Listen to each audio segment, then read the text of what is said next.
Rajput pharma search करें और subscribe करें। आपका एक सही निर्णय आपकी जिंदगी बदल सकता है। हेलो एवरीवन, आप सभी कैसे हैं? आप सभी का स्वागत है आपके अपने यूट्यूब चैनल राजपूत फार्मा में। अगर आपने अभी तक अपने यूट्यूब चैनल राजपूत फार्मा को सब्सक्राइब नहीं किया है तो सब्सक्राइब कर लें। आज की इस वीडियो में हम बात करेंगे एके टू की कॉपी कैसे लिखें जो बैक नहीं आए, क्योंकि काफ़ी सारे स्टूडेंट्स के मेरे पास मैसेजेस और कॉल्स आई थी कि सर हमने सब कुछ करके देख लिया फिर भी एके टू वाले हमारी बैक लगा देते हैं। अब आपको बिल्कुल भी टेंशन लेने की जरूरत नहीं है, क्योंकि आपके साथ है आपका अपना यूट्यूब चैनल राजपूत फार्मा। अब मैं आपको कुछ ऐसे पॉइंट्स बताने वाला हूँ जिससे आपकी कभी भी बैक नहीं आएगी। अगर आपकी बैक होगी तो वो आपकी बैक जो है क्लियर हो जाएगी 100% गारंटी के साथ। असफल सफल, अगर आप सफल हैं तो आप सफल ही रहेंगे। अगर आप असफल यानी आपकी बैक है तो आपकी जो बैक है वो क्लियर हो जाएगी ये वीडियो पूरी देखने के बाद। ऐसे लिखो, कॉपी कोई फेल नहीं करेगा, 101% पास। बैक कभी नहीं आएगी, एग्जाम में फाड़ दोगे, कॉपी नहीं पेपर। आपका साथ हमारा विश्वास, मिलकर करेंगे रिजल्ट का विकास। ये 100% गारंटी है कि आपका जो रिजल्ट है वो 101% आपका पास होगा।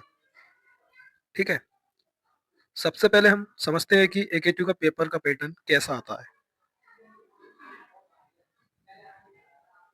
आप सभी देख सकते हो, ये 7 सेमेस्टर का पेपर है, बी फार्म का, इंडस्ट्रियल फार्मेसी सेकंड। टोटल जो है आपका जो पेपर आता है वो 75 मार्क्स का आता है। और section A, section B, section C, आपके जो सेक्शंस आते हैं वो 3 सेक्शंस आते हैं, section A, section B, section C. Section A में 2 मार्क्स के क्वेश्चंस रहते हैं और सेक्शन बी में आपके 10 मार्क्स के क्वेश्चन रहते हैं, 2, जो कि आपको अटेम्प्ट करने होते हैं 3 क्वेश्चंस में से। और सेक्शन सी में आपके 7 क्वेश्चंस रहते हैं जिसमें से आपको 5 क्वेश्चंस अटेम्प्ट करने होते हैं। टोटल जो ये सेक्शन होता है वो 35 मार्क्स का होता है और सेक्शन ए आपका 20 मार्क्स का होता है। ठीक है, इसमें आपको सारे ही क्वेश्चंस अनिवार्य होते हैं करने। पैटर्न तो आपका ये रहा। अब आप देख सकते हो, ये एक स्टूडेंट की कॉपी है जिससे मैं आपको बताने वाला हूँ आप कॉपी को कैसे अटेम्प्ट कर सकते हैं, किस तरीके से आपको लिखना है कॉपी में, जिससे कि आपकी कॉपी देखने में अच्छी लगे और आपका जो पैटर्न हो वो सबसे अलग हो, हटके। ठीक है, इस स्टूडेंट ने कॉपी काफ़ी अच्छी लिखी है पर कुछ मिस्टेक्स इसने करी हैं जो कि मैं आपको बताने वाला हूँ और आपको बिल्कुल भी एग्जाम में नहीं करनी है। ठीक है, ठीक है, सेक्शन ए डाला, पर आपको मैं बता दूं सबसे बड़ी गलती जो है स्टूडेंट्स की वो यही रहती है कि वो सेक्शन ए सबसे पहले अटेम्प्ट करते हैं। ठीक है, पहले भी मैंने आपको बताया 20 मार्क्स का ये सेक्शन रहता है जिसमें कि आपको 10 के 10 क्वेश्चन अटेम्प्ट करने होते हैं। पर क्वेश्चन 10 मार्क्स का होता है, सॉरी, पर क्वेश्चन 2 मार्क्स का होता है जिसमें कि आपको 10 के 10 क्वेश्चन अटेम्प्ट करने होते हैं। तो आपको सेक्शन ए बिल्कुल भी अटेम्प्ट नहीं करना है, आपको सेक्शन बी या सेक्शन सी में से एक सेक्शन आपको सबसे पहले अटेम्प्ट करना है जो आपको बेस्ट आता हो। अगर आपको सेक्शन ए भी बेस्ट आता है ना तो आपको सेक्शन ए बिल्कुल भी नहीं करना है, सेक्शन ए आपको लास्ट में ही करना है। आपको सेक्शन बी या सेक्शन सी में से एक चूज करना है और वही सेक्शन आपको सबसे पहले करना है। ठीक है, सेक्शन बी में आपके 10 मार्क्स के क्वेश्चन रहते हैं, 2 क्वेश्चन आपको अटेम्प्ट करने होते हैं। पर क्वेश्चन 10 मार्क्स का होता है जिसमें से कि आपके दोनों क्वेश्चन के जो मार्क्स हुए वो 20 हुए। 20 में से कम आपको 5 मार्क्स या 7 मार्क्स या 8 मार्क्स तो आपको टीचर देकर ही जाएगा। और सेक्शन सी में आपके 7 मार्क्स के क्वेश्चंस होते हैं जिसमें से कि अगर आप सारे क्वेश्चंस अटेम्प्ट करते हो, ठीक करते हो थोड़ा बहुत भी, तो आपको पर क्वेश्चन में वो आपको 4 मार्क्स या 3 मार्क्स या 5 मार्क्स भी देकर जा सकता है।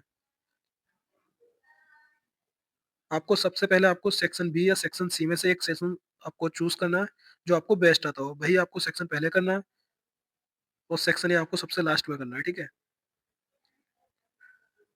ये तो आपको समझ में आ गया होगा सबसे पहले आपको कौन सा सेक्शन करना है।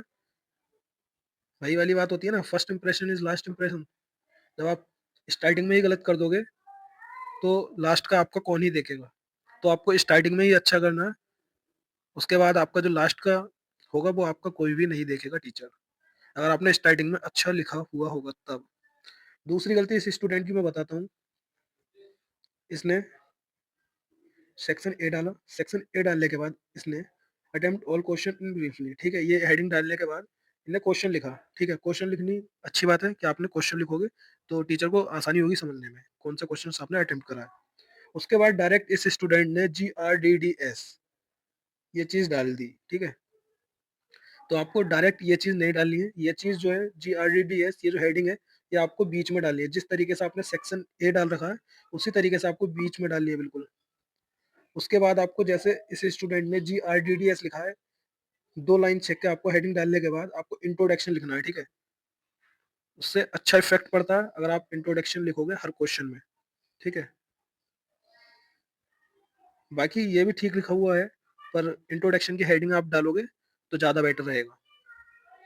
अगर आपको क्लासिफिकेशन, टाइप्स या स्ट्रक्चर आता है तो वो भी आप बना सकते हो 2 मार्क्स के क्वेश्चन में, तो आपको मार्क्स अच्छे मिल सकते हैं।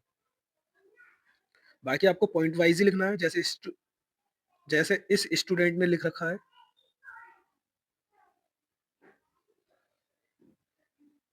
बाकी आपको कम से कम पेजेस लिखने हैं, 32 32 पेजेस आपको लिखने हैं, या आप 28 भी लिख सकते हो या 27 से कम पेजेस आप बिल्कुल भी मत लिखना। जितना ज़्यादा पेजेस लिखोगे उतने ज़्यादा आपके पास होने के चांसेस रहेंगे। ऐसा नहीं है कि आप पेजेस लिख कर आओ और आपको पता नहीं आपने लिखा क्या है। पेजेस भी आपको फिल करने हैं और कंटेंट पर भी आपको ध्यान देना है। कंटेंट पर आपको सबसे ज़्यादा ध्यान देना है, और दूसरी बात आपको पेजेस भी आपको कोशिश इतनी करो कि आप 32 पेजेस की कॉपी आती है तो 32 पेजेस ही आप फिल कर सको। बाकी अगर आप 28 27 तक भी जाते हो कोई दिक्कत नहीं है, बस लिख कर आना है। अगर आप इतना करके आते हो ना, मैं गारंटी लेता हूँ आपको कोई फेल नहीं कर सकता। अब बात रही किस क्वेश्चन में कितना कंटेंट लिखना है, तो मैं आपको बता दूं, आपको 7 मार्क्स के क्वेश्चन में आपको 3 से 4 पेजेस लिखने हैं, ठीक है। जितना आप लिख सकते हो उतना लिखो। ऐसा नहीं है कि हर क्वेश्चन में आपको 3 से 4 पेजेस ही लिखने हैं। अगर आपको कोई क्वेश्चन अच्छे से आता है तो आप 4 पेजेस लिख सकते हो, वरना आपको 7 मार्क्स के क्वेश्चन में कम आता है तो आप 3 पेजेस भी लिख सकते हो। अगर आपको उससे भी कम आता है, बिल्कुल नहीं आता, तो आप 2 पेजेस तो आराम से लिख ही सकते हो। क्वेश्चन को छोड़ना नहीं है, अटेम्प्ट ही करना है। अब बात करते हैं 10 मार्क्स के क्वेश्चंस की। 10 मार्क्स के क्वेश्चन में आपको कितना कंटेंट लिखना है? 10 मार्क्स के क्वेश्चंस में आप 4 से 5 पेजेस लिख सकते हो। अगर आपको ज़्यादा ही अच्छा आता है तो आप 5 पेजेस लिख सकते हो। अगर आपको उससे कम आता है तो आप 4 पेजेस लिख सकते हो। ऐसा नहीं है कि आपको 5 पेजेस ही 10 मार्क्स के क्वेश्चन में लिखने हैं। जितना आपको आता है उतना आप लिख सकते हो। पर एक बात ध्यान रखना, नेक्स्ट क्वेश्चन जब भी स्टार्ट करो वो नेक्स्ट पेज से ही स्टार्ट करना। इससे एग्जामिनर को आसानी होती है। उसे पता चलता है कि आपने कौन सा क्वेश्चन कितने पेजेस तक अटेम्प्ट करा, ठीक है। अगर आपको बिल्कुल भी नहीं आता है तो 3 या 2 पेजेस भी आप लिख सकते हो, ठीक है। अब बात करते हैं 2 मार्क्स के क्वेश्चंस में आपको कितना कंटेंट लिखना है। 2 मार्क्स के क्वेश्चंस में आपको कंटेंट कितना लिखना है? कम से कम आप 1 पेज लिखने की कोशिश करो, जिसमें अब आप सारे बच्चे सोचोगे क्या लिखूं ऐसा जो 1 पेज में लिख कर आऊं। मैं अपना खुद का एक्सपीरियंस बता रहा हूँ। मैंने खुद फर्स्ट से लेके 8 सेमेस्टर तक 2 मार्क्स के क्वेश्चंस 1 पेज में लिखा है, एक क्वेश्चन मैंने, ठीक है। जितना आता है आपको सब लिखना है 2 मार्क्स के क्वेश्चन में। अगर आपको सबसे पहले आपको इंट्रोडक्शन देना है। अगर आपको क्लासिफिकेशन बूझा है या नहीं बूझा, अगर आपको आता है तो आप लिख दो बिना डरे। टाइप्स पता है, टाइप्स लिख दो। अगर आपको स्ट्रक्चर पता है उसका तो स्ट्रक्चर बना दो। कॉपी खाली नहीं छोड़नी आपको, ठीक है। ये सबसे आसान ट्रिक है पास होने की, ये आपको कोई भी नहीं बताएगा। मैं गारंटी लेता हूँ कोई आपको फेल नहीं कर सकता। अगर आपके लिए ये वीडियो हेल्पफुल रही हो तो वीडियो को लाइक, कमेंट और शेयर करें। Thank you for watching.